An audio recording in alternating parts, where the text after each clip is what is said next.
Good morning student. तो इस class में हम गुजरात स्टेट के जो रिमेनिंग क्वेश्चन हैं उनको ख़त्म करेंगे। Okay, so let's start. इसके पहले वाले लेक्चर आई होप आप लोग देख चुके होंगे। ये लास्ट लेक्चर है, इससे हमारे गुजरात स्टेट का जो 2019 वाला क्वेश्चन है पेपर है वो ख़त्म हो जाएगा। ओके, इसको हमने बहुत डिटेल में डिस्कस किया है, इसलिए आपका थोड़ा ज़्यादा ड्यूरेशन तक चलाइए, बट आई होप आपने एंजॉय किया होगा। सो चलो स्टार्ट करते हैं। So the presence of aerosols in the atmosphere typically does type of scattering of EM wave, electromagnetic waves। तो किस टाइप के एरोसॉल्स हैं वो एटमॉस्फेयर में स्कैटरिंग करते हैं, सॉरी। सो कौन सी स्कैटरिंग होती है हमारे एटमॉस्फेयर में?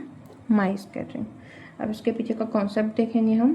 सो एटमॉस्फेरिक स्कैटरिंग होती है जब इलेक्ट्रोमैग्नेटिक रेडिएशन इंटरेक्ट करते हैं विद द पार्टिकल और molecules in the atmosphere. Okay, अब जो टाइप ऑफ स्कैटरिंग है वो mainly depends on size of particle and wavelength of radiation. So scattering depends on two things: size of particles or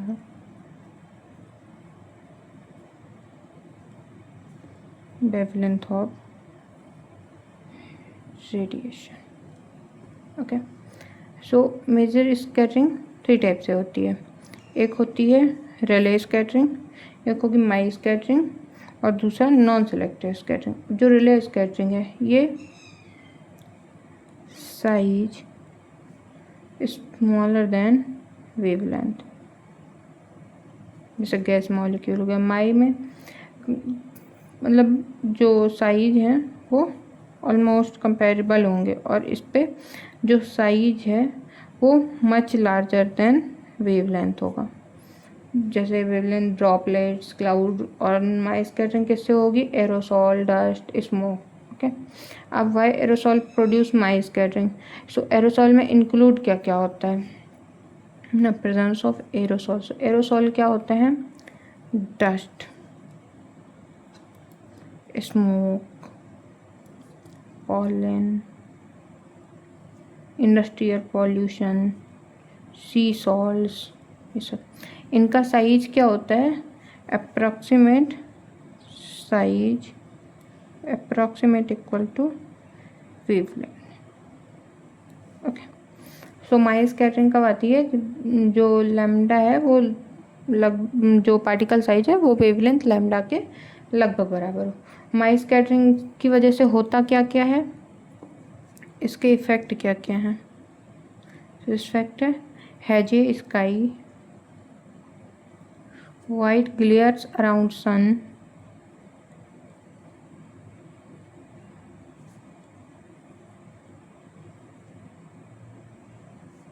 reduced visibility,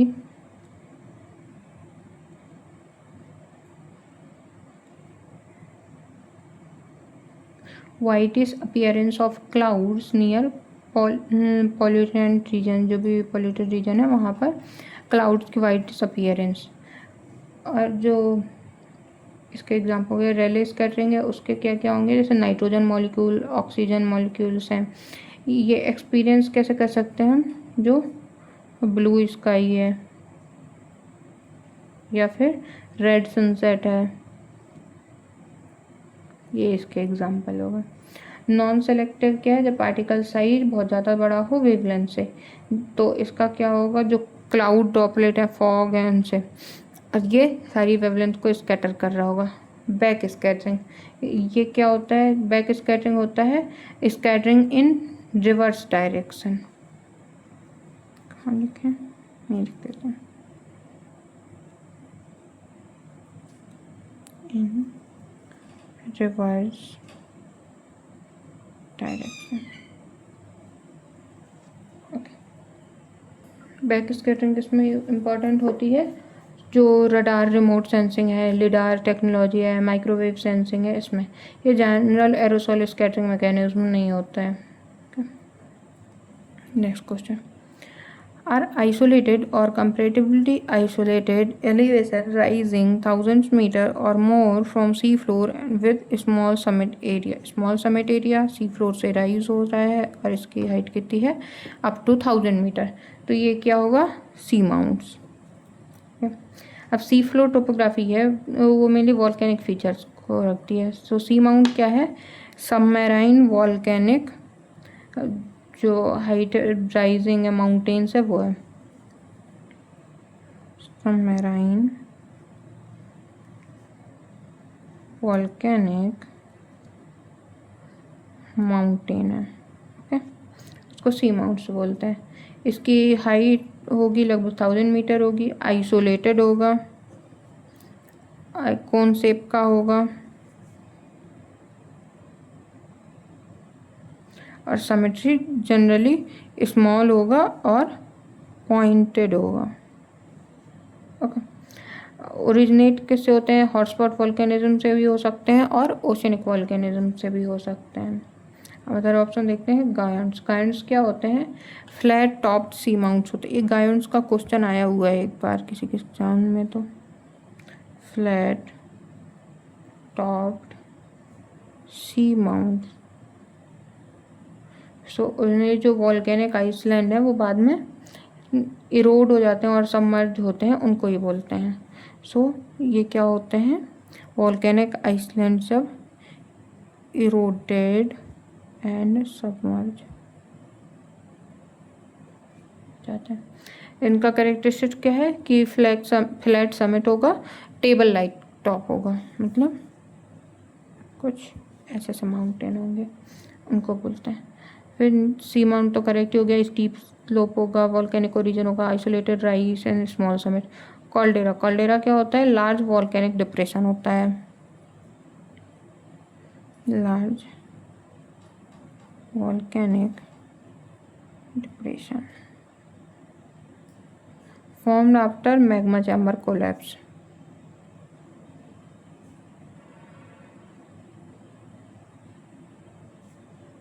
Magma chamber collapse. Okay. Continental shelves ये क्या होते हैं continental self जो होते हैं वो जेंटल सबमर्ज एक्सटेंशन होता है कॉन्टिनेंट्स का. सो gentle submerge extension of continent. ये ब्रॉड एरिया होते हैं एंड सैलो मैराइन जोन्स होते हैं. आइसोलेटेड माउंटेन्स नहीं है. ओके सो सी माउंट्स हो गया. इन्फ्लुएंस ओशियनिक करंट से इन्फ्लुएंस होते हैं. ये बायोडाइवर्सिटी हॉटस्पॉट को क्रिएट करते हैं और इंडिकेट करते हैं प्लेट मूवमेंट को. ओके सो आई होप ये क्वेश्चन आपका क्लियर होगा. दूसरा है phase rules. So in n n component system component कितने n generally number of phase participant is univariant यानी degree of freedom equal to 1. Reaction n number of phase are required at. So हमें p यहाँ पे पता करना है. Okay तो इसका पहले हम कॉन्सेप्ट देखते हैं उसके बाद में हम लोग देखेंगे. तो गिब्स का फेज रूल जो होता है वो क्या होता है F equal to C minus P plus 2. Okay so pressure and temperature क्या होता है वेरी करता है मेटामॉर्फिक सिस्टम में पर जो फेज है उसमें से एक ही वेरी करे. यहाँ पे 2 होता है. मेटामॉर्फिक सिस्टम के लिए हो जाता है F equal to C minus P plus 1 क्योंकि यूनिवेरिएंट है. तो यूनिवेरिएंट में डिग्री ऑफ फ्रीडम क्या होगी 1 हो जाएगी. तो c minus P plus 1 1 to 1 c equal to p. अब जो रिएक्शन इक्विलिब्रियम है उस पर क्या होगा तो इस तरीके से होता है. पर यहाँ पे हमारा क्या है कोई भी ऐसा फेज के बारे में नहीं दिया गया है कि जो टेम्परेचर फिक्स है या प्रेशर फिक्स है. तो ये कैसे हो जाएगा डायरेक्ट इसी फॉर्मूले को अगर हम देखें ये समझाए जब आपके क्वेश्चन में दिया हो कि कोई एक आपका स्टेबल है. अब डिग्री ऑफ फ्रीडम कितनी दी हुई है इनवेरिएंट यानी 1. कंपोनेंट कितना दिया हुआ है आपका n कंपोनेंट है. हमें फेज कैलकुलेट करना है +2. सो ये 1 इस साइड जाएगा तो P equal to n+1।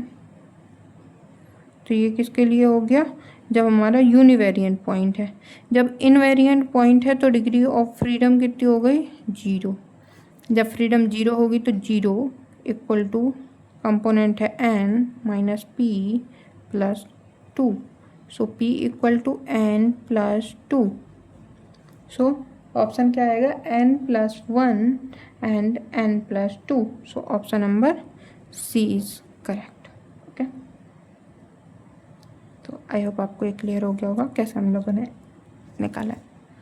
Next question, which is true for El Nino ENSO. El Nino और इंसो के लिए क्या करेक्ट है। So abnormally warm sea surface temperature from date line east to the South American coast, सही है।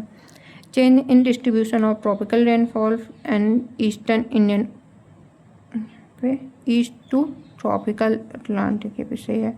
Change in sea level pressure throughout the global tropics, ये भी सही है। Large scale atmospheric circulation, change in tropics end portion of extra tropics in both the hemispheres, ये भी so all of the true हो जाएंगे। अब इसका कॉन्सेप्ट समझते हैं।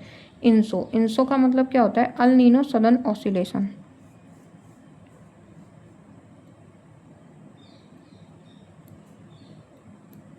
अल नीनो सदर्न ऑसिलेशन, तो ये क्या है, एटमॉस्फेरिक ओशियन कपल्ड सब फिनोमिना है। It is an atmospheric coupled phenomenon. ये दो फेज में होता है, एक होता है अल नीनो यानी कि वार्मिंग, दूसरा है ला नीना जो कि है कूलिंग। अब ओशन है, ये कहाँ पर अकर होता है, occurs in equatorial Pacific ocean.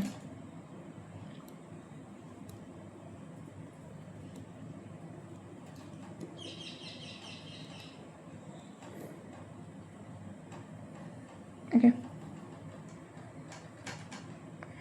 सो ये क्या करता है, जो ट्रेड, जब अल नीनो होता है उसमें क्या होता है, ट्रेड विंड वीक होती है, वार्म वाटर शिफ्ट होता है ईस्टवर्ड। रेनफॉल में क्या होता है, सो रेनफॉल शिफ्ट होता है वेस्टर्न पैसिफिक में टूवर्ड्स, वेस्टर्न पैसिफिक से किस तरफ, ईस्टर्न पैसिफिक की तरफ। So change in distribution tropical rainfall the eastern Indian ocean coast to tropical Atlantic, ये हो गया। Sea level pressure, so southern oscillation करता है, सी लेवल प्रेशर चेंज करता है बिटवीन थैटी एंड ड्रेवन, तो सी लेवल पे प्रेशर चेंज करेगा। एटमॉस्फेरिक सर्कुलेशन, ये भी चेंज होता है क्योंकि वॉकर सर्कुलेशन वीक होता है, जिसकी वजह से जो ग्लोबल क्लाइमेट है वो चेंज हो जाता है।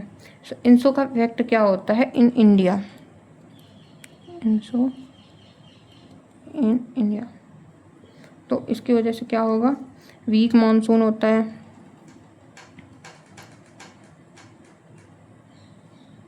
ड्रॉट टेंडेंसी होती है,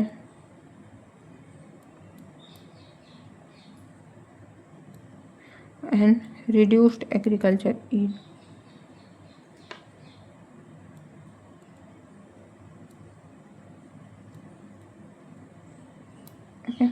नॉर्मल कंडीशन में क्या होगा, वाटर जो वार्म वाटर है वो नियर इंडोनेशिया रहता है, अल नीनो के टाइम पे वो ईस्टवर्ड शिफ्ट हो जाता है। सो आई होप ये वाला क्वेश्चन अभी आपको समझ आ गए होंगे, ये वाले पेज। ओके ओके,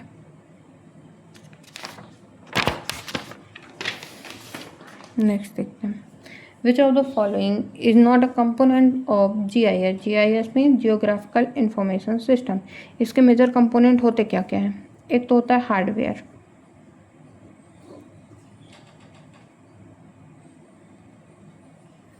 जैसे सॉफ्टवेयर,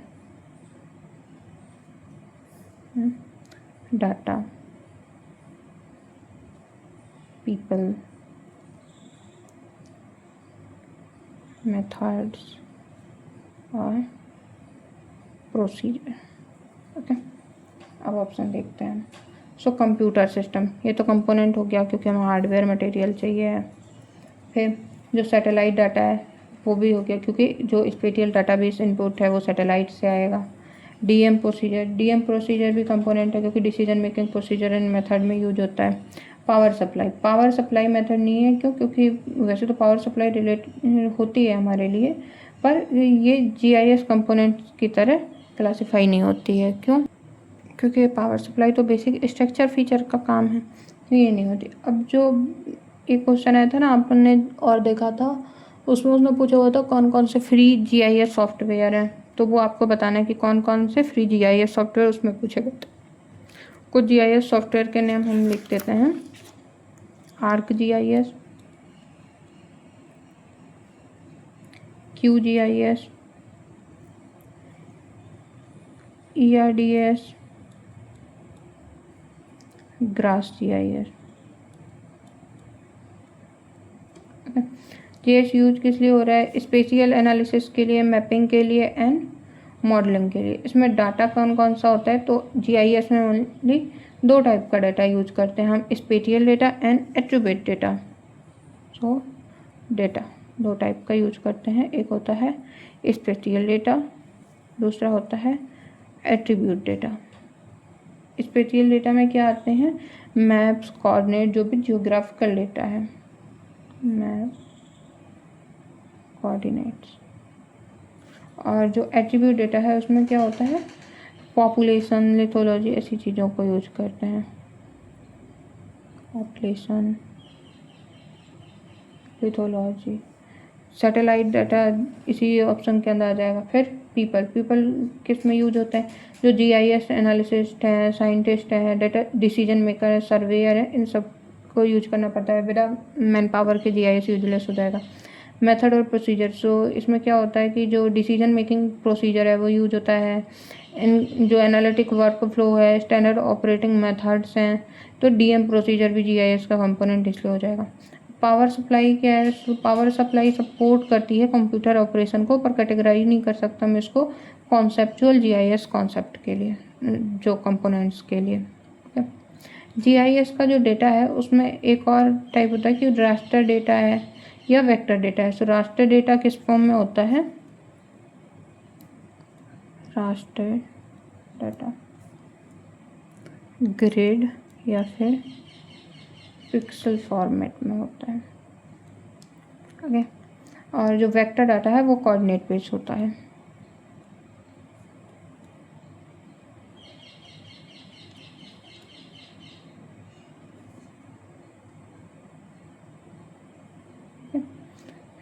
और जीआईएस में जो फंक्शन है वो कौन कौन से होते हैं? एक होता है ओवरलाई एनालिसिस, जिसमें हम लेयर्स कॉम्बिनेशन करते हैं, buffering, distance zone creation, geo referencing, coordinate correction, spatial query यानी लोकेशन बेस्ड सर्च जो करते हैं।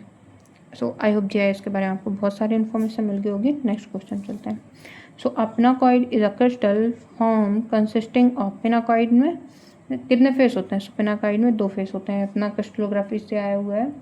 So a crystal form in a group of symmetry equivalent crystal faces. अब क्रिस्टल जो मॉर्फोलॉजी वो डिपेंड किस पे करती है? इंटरनल एटॉमिक अरेंजमेंट पे और सिमेट्री अरेंजमेंट पे। ओके। पिनाकॉइड क्या होता है? सो पिनाकॉइड कंसिस्ट करता है 2 पैरेलल क्रिस्टल फेस को, और ये फेस कैसे होने चाहिए? पैरेलल होने चाहिए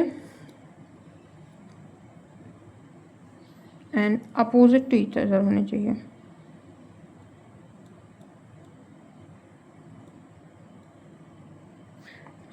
ये रोटेशनल सिमेट्री से भी रिलेटेड नहीं होने चाहिए, है ना। जैसे हम देखें तो ये हमारी क्रिस्टलोग्राफिक एक्सेस होती हैं, या तो यहाँ पे होगा, यहाँ होगा, यहाँ होगा, इस तरीके से ये होंगे। अब ये बेसल पिनाकॉइड होता है जो पैरेलल होता है बेस के, फ्रंटल होता है जो पैरेलल होता है फ्रंट के, साइड पिनाकॉइड यानी parallel to the side. Okay. अब इमेजिन करो कि एक क्रिस्टल है, उसको स्लाइस कर दिया गया 2 पैरेलल प्लेन में, तो यही जो 2 सरफेस टुगेदर होंगी ये हमारी पिनाकॉइड होंगी। जैसे ये पेन है, इसको अगर हम बीच से जस्ट इक्वल कट कर दें तो वो क्या हो जाएंगी? पिनाकॉइड सरफेस हो जाएंगी। एक फेस होता है तो सिंगल फेस को क्या कहते हैं? ये कोई भी क्रिस्टल फॉर्म में बनेगा 2 फेस में पिनाकॉइड। 3 फेस है अगर, तो ये क्या होता है? फर्स्ट को हम बोलते हैं, अगर एक फेस है इनके नाम लिख लेते हैं, पीडियन। 2 हैं तो पिनाकॉइड, 3 हैं तो प्रिज्म, और अगर मल्टीपल हैं 3 से ऊपर तो फिर बोलते हैं उसको पिरामिड। ओके, तो ये हो गया आपका, आई होप क्लियर होगा। Next question, a cone shape depositional feature form at the foot of the mountain front is called. जो कोन शेप का जो माउंटेन के फुट हिल पे जो बनता है फीचर, उसको हम क्या बोलते हैं? उसको हम बोलते हैं एलुवियल फैन। फैन शेप का होता है ना। So when a river emerge from steep mountain terrain to flatter plain, its velocity sudden decrease according to steam propagation। क्या होता है, जो ट्रांसपोर्ट कैपेसिटी होती है वो वेलोसिटी के रिलेशन में होती है। कैसे होती है? Transport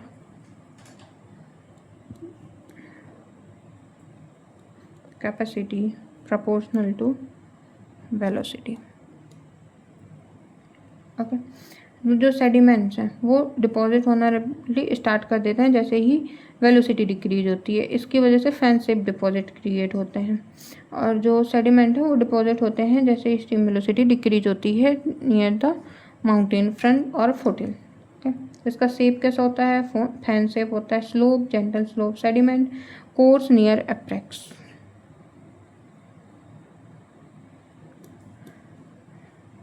course near apex.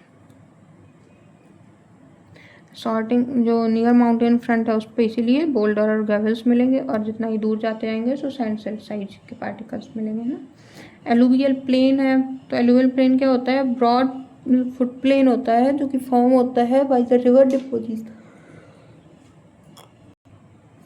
Okay, so ये फॉर्म होता है कैसे? Alluvial plain by the river deposition over large area. तो by the river deposition over large area. Delta कैसे फॉर्म होता है? जब रिवर इंटर करती है स्टैंडिंग वाटर बॉडी में, स्टैग्नेंट वाटर बॉडी में, जैसे ये lake. Alluvial fan correct option. ये बाजादा क्या होता है? बाजादा होता है जब मल्टीपल एलुवियल फैन मर्ज कर जाते हैं लेटरली। ओके, तो उसको बोलते हैं हम bajada. Okay, next question, the oldest group of rocks in Gujarat are referred as.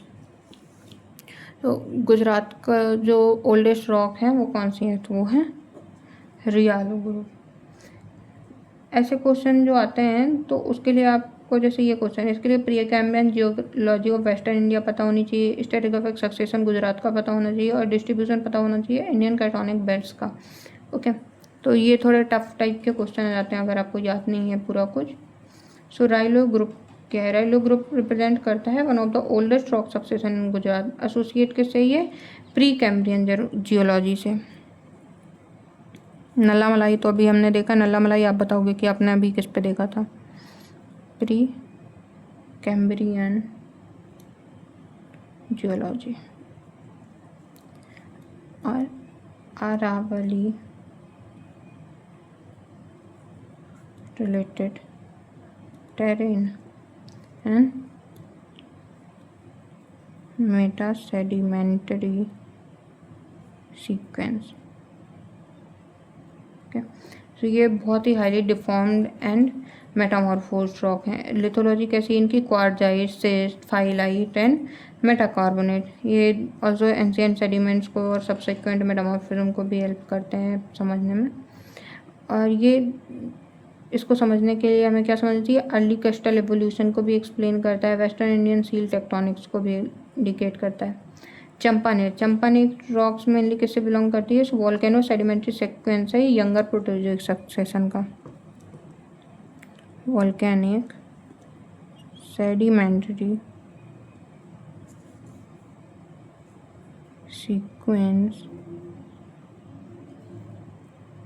है यंगर प्रोटेरोजिक सक्सेशन का।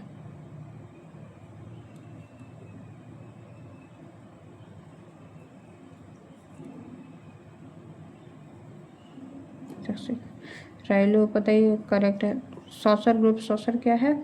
ये एमपी और महाराष्ट्र में है। और सौसर बेल्ट मेनली इसके लिए पता हम लोग जानते हैं मैग्नीज डिपॉजिट के लिए। ओके, सौसर फोल्ड बेल्ट में गुजरात का नहीं है। नल्ला मलाई आप बताओगे? नल्ला मलाई से जो इससे पहले वाला लेक्चर था उस पर हम लोगों ने आई होप नल्ला मलाई के बारे में डिस्कस किया था। ओके, इसको आप याद रख भी सकते हो कि जो रूट है गुजरात की वो रियालो फॉर्मेशन की हैं। So root of Gujarat is रियालो। Next, according to the temperature the correct sequence of atmospheric layering from the surface to upward, surface से अपवर्ड जाने में क्या होता है? So TSMT, so troposphere, stratosphere, mesosphere and thermosphere. उसके पीछे कॉन्सेप्ट क्या होता है? जैसे जैसे टेम्परेचर ऊपर जाते हैं तो वो चेंज होता है हर लेयर में अलग तरीके से। सो अर्थ का टेम्परेचर लेयर्स में डिवाइड किया गया है किसके बेस पे? Temperature variation with altitude. Temperature variation with altitude. Okay, इसको हम बोलते हैं थर्मल स्ट्रेटिफिकेशन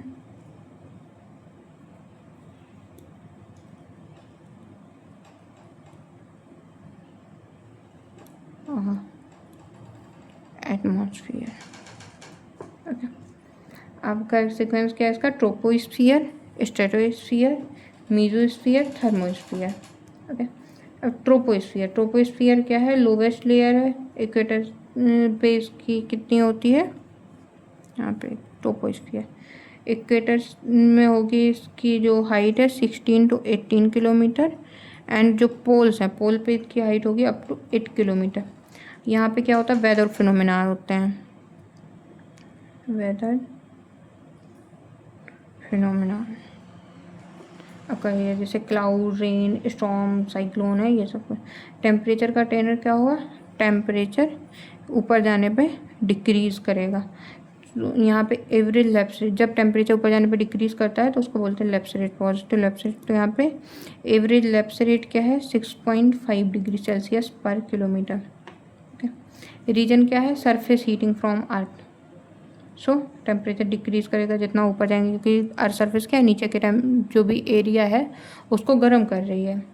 नेक्स्ट हमारा ट्रोपोपॉज। ट्रोपोपॉज क्या होता है? Boundary between troposphere and stratosphere. ये टेम्परेचर इन्वर्जन जोन की तरह काम करती है। फिर है स्ट्रेटोस्फियर। स्ट्रेटोस्फियर, स्ट्रेटोस्फियर क्या होता है? 80 किलोमीटर टू 50 किलोमीटर है। यहाँ पे ओजोन लेयर है। ओजोन लेयर क्या करती है? जो अल्ट्रावायलेट रेडिएशन है उनको ऑब्जर्व करती है, इसलिए ऊपर जाने पे टेम्परेचर बढ़ेगा। ओके, अब स्ट्रेटोपॉज क्या है? स्ट्रेटोस्फियर है और मेसोस्फियर के बीच की बाउंड्री है। अब मेसोस्फियर क्या की हाइट कितनी है? 50 किलोमीटर टू 80 किलोमीटर। ओके, और ऊपर जाने पे टेम्परेचर क्या होगा? डिक्रीज करेगा। जो कोल्डेस्ट एटमॉस्फेरिक लेयर है वो इसको कहते हैं कोल्डेस्ट एटमॉस्फेरिक लेयर। यहाँ पे टेम्परेचर -90 डिग्री सेल्सियस तक हो जाता है। और ये होता क्यों है? क्योंकि यहाँ पे क्या होता है? और मीटियोर्स बर्न आउट होते हैं यहाँ पे, मीटियोर्स बर्न होता है। मेसोपॉज क्या है? मेसोस्फियर एंड थर्मोस्फियर की बाउंड्री है। थर्मोस्फियर कितना होता है? Above 80 kilometre. और यहाँ पे टेम्परेचर का रेंज क्या होता है? टेम्परेचर शार्पली राइज करता है।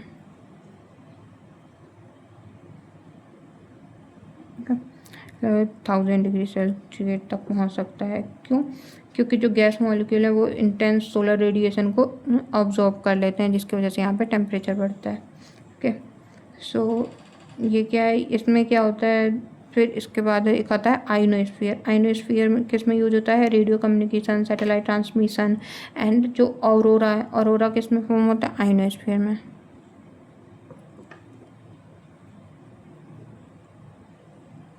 ओके, तो ये हो गया। अब इसके बाद में हम एक वो भी बना सकते हैं। हमेशा क्या होता है? एक दूसरे से जैसे आगे बढ़े, एक बार इंक्रीज हो रहा है, एक बार डिक्रीज हो रहा है, तो आप उसके बेस पे किस लेयर में टेम्परेचर इंक्रीज होता है, किस लेयर में डिक्रीज होता है, वो भी याद रखोगे। ओके, सो आई होप ये जितना भी था ये आपको समझ आ गया होगा। तो आप चाहो तो स्क्रीनशॉट ले लो इसका। ओके,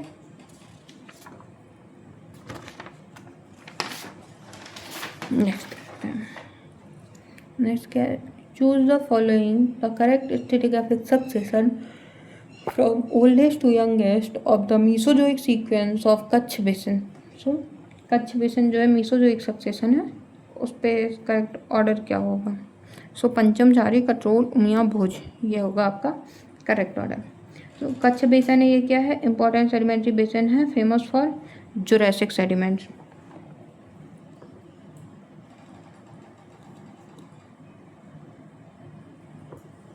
जुरासिक सेडिमेंट्स के लिए and marine fossil, petroleum geology,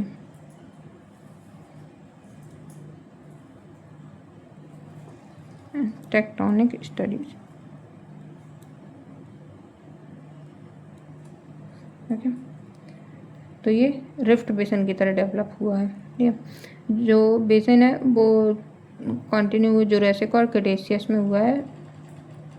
okay, सो इसका आपको यूनिट याद रखना है कि पंचम, चारी, कतरोल, उमिया, भोज। ये क्वेश्चन 2-3 बार आया हुआ है डायरेक्ट यही। पंचम क्या है? ओल्डेस्ट फॉर्मेशन है। इसमें क्या मिलता है? लाइमस्टोन, सेल और मैराइन फॉसिल। ये रिप्रेजेंट करता है सेलो marine deposits.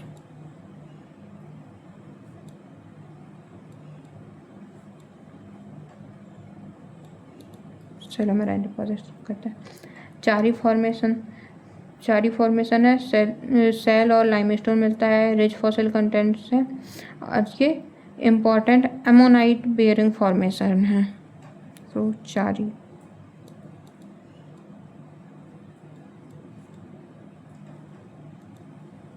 Ammonite bearing. Control क्या है? फ्लक्चुएटिंग डिपोजिशनल एनवायरनमेंट को इंडिकेट करता है।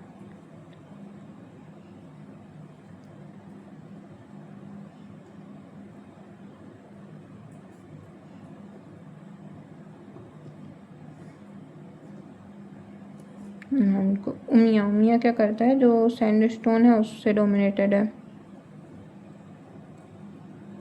एसएसटी डोमिनेटेड है। नियर शोर कंडीशंस को बताता है और डेल्टाइक इन्फ्लुएंस।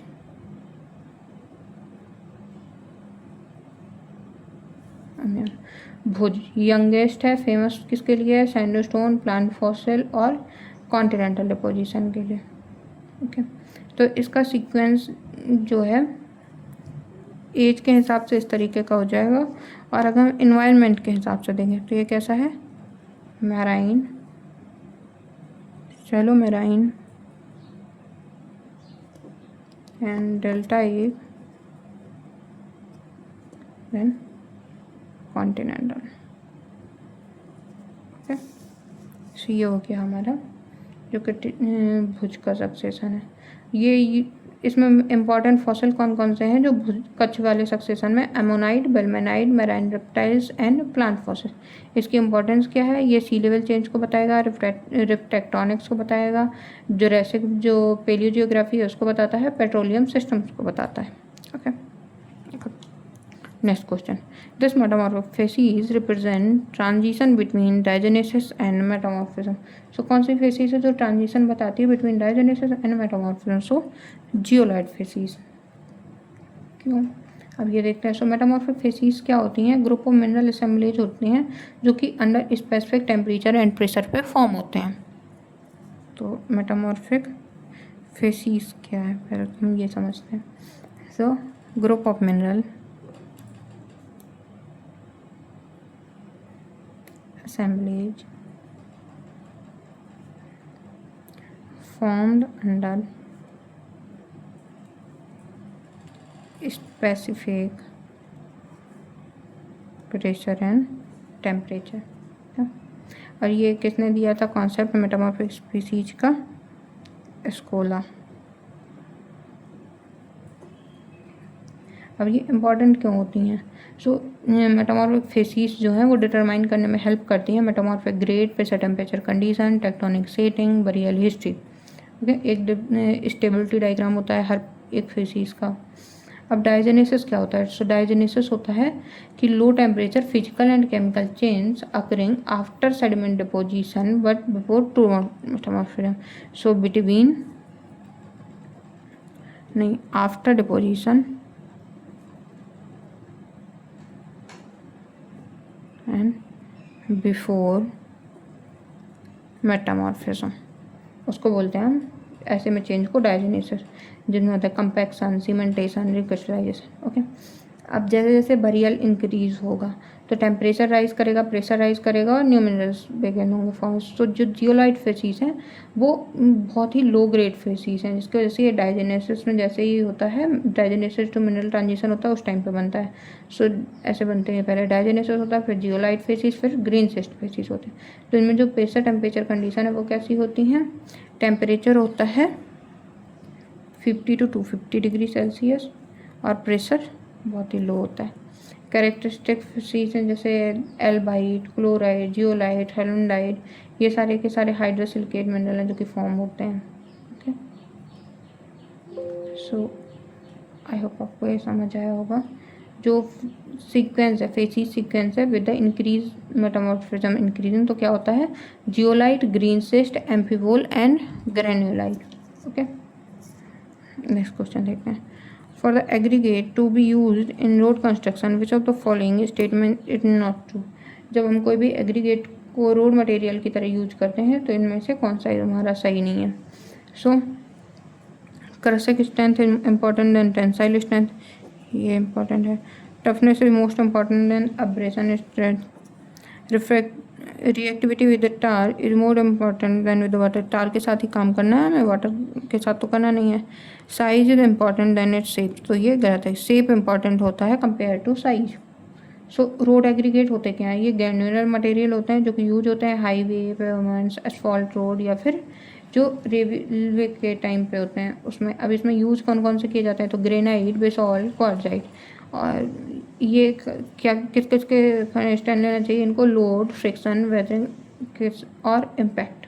ओके, सो स्ट्रेंथ क्या है? स्ट्रेंथ होती है कि किस तरीके से ये क्रशिंग को रजिस्ट करें। टफनेस, इम्पैक्ट को कैसे रजिस्ट कर रहा है। हार्डनेस, कितना वियर कर पा रहा है। ड्यूरेबिलिटी, कितनी वेदरिंग को रेजिस्टेंट कर पा रहा है। शेप, किस तरीके से वो इंटरलॉक हो पा रहा है। और अटेंशन, किस तरीके से वो बिटुमेन के साथ में बॉन्ड क्रिएट कर रहा है। तो ये सारी की सारी उसकी प्रॉपर्टीज़ होंगी। अब जो एंगुलर फ्रेगमेंट्स है, शेप ज़्यादा इंपॉर्टेंट क्यों है? अगर हम ये देखें तो जो एंगुलर फ्रेगमेंट है वो इंटरलॉक बेटर करेगा, इसकी वजह से स्टेबिलिटी प्रोवाइड करेगा और डिस्प्लेसमेंट को रजिस्ट करेगा। पर जो राउंडर पार्टिकल हैं वो क्या होंगे? वो ईजिली रोल कर जाएंगे, जिसकी वजह से जो स्टेबिलिटी है वो रिड्यूस हो जाएगी और जो शेप है इसी वजह से क्रिटिकली इम्पॉर्टेंट होता है। तो साइज इम्पॉर्टेंट है हमारा, शेप से ये हमारा फॉल्स हो जाएगा। ओके, सो आई होप अभी आपको क्लियर हो गया होगा। फिर नेक्स्ट क्वेश्चन है, which mineral is absent in low pressure series of metamorphism? तो low pressure series of metamorphism में इनमें से कौन सा मिनरल नहीं होगा? वो काइनाइट, बाकी सब क्या है? हाई प्रेशर है आपका। So metamorphic mineral under specific pressure temperature होते हैं, वो क्या होते हैं? मेटामॉर्फिक फेसिस कहलाते हैं। अब कुछ मिनरल होते हैं जो इंडेक्स मिनरल होते हैं, और काइनाइट तो आपको वैसे भी याद होगा, जो हम लोगों ने ऐसे वाला डायग्राम बनाया था ना, सिलिमेनाइट, काइनाइट, एंडालुसाइट वाला। तो उस पर काइनाइट कहाँ था? जहाँ पे हमारा लो प्रेशर कंडीशन हो रही थी, सॉरी हाई प्रेशर कंडीशन हो रही थी। सैनिडीन, मस्कोवाइट एंड क्वार्टराइट, ये क्या है? लो प्रेशर कंडीशन के मिनरल है। एंडालुसाइट लो प्रेशर में फॉर्म होता है, क्वार्टराइट लो प्रेशर में फॉर्म होता है, सिलिमेनाइट हाई प्रेशर में होता है, सैनिडीन हाई टेम्परेचर में होता है। और जो काइनाइट है वो high pressure to moderate temperature में होता है। इसकी वजह से ये क्या है? लो प्रेशर जो कंडीशन है उस पर स्टेबल नहीं रहेगा। ये है हाई के लिए बना हुआ है। ओके, और ये क्या है? Al2SiO5 का पॉलीमॉर्फ है, को एल्यूमिनोसिलिकेट ग्रुप भी बोलते हैं, है ना। सो आई होप क्लियर होगा। Branch of earth science that deals with study of condition of burial of fossil is known as. So जो ब्रांच हमारी बरियल और उसके बाद में फॉसिल से रिलेटेड होती है उसको हम क्या बोलते हैं? उसको बोलते हैं हम टेफोनॉमी। टेफोनॉमी में क्या होता है? टेफोस मतलब क्या होता है? बरियल।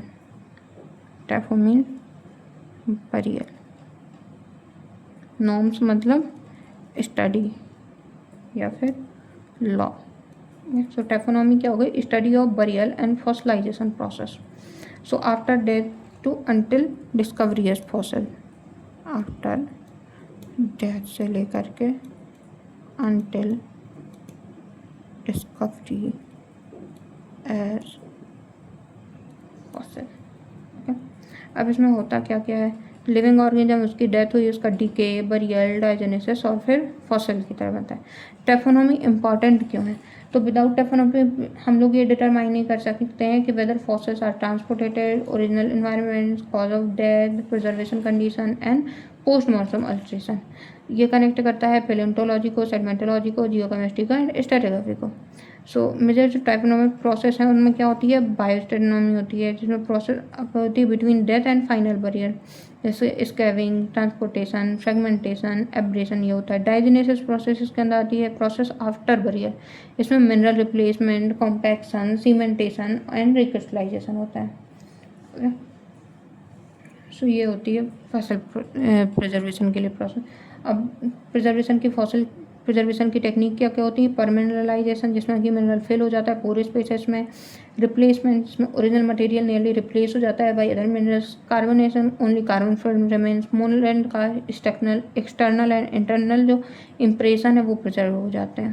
ओके, अब टैक्सोनॉमी क्या होती है, जो अदर ऑप्शन को अगर हम देखें, क्लासिफिकेशन ऑफ ऑर्गेनिज्म को हम टैक्सोनॉमी बोलते हैं, जिसमें नेमिंग, ग्रुपिंग, आइडेंटिफिकेशन होगा। जो हमारा किंगडम, फाइलम, क्लास, ऑर्डर वाला है वो होता है टैक्सोनॉमी। टैक्सोनॉमी हमने देख लिया कि बरियल प्रिजर्वेशन होता है।